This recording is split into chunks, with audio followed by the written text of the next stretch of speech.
மாநகரில் மாணிக்கச் சுடராக மதிவாணர் இப்ராஹிம் பிறந்தார்.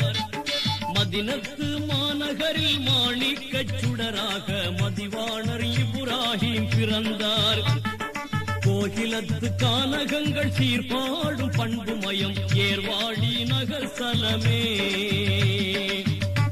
இங்கு இருநீதி எந்த ஜாதிக்குமே கிடைத்திடுமே சம. ஏர்வாடி நகரில் ஆளும் ஏன் தலரே அரபு நகர் தன்னில் அண்ணலாய் விளங்கி அகிலம் தன்னில் தீனை கழைக்க மனம் என் அன்பு கொண்ட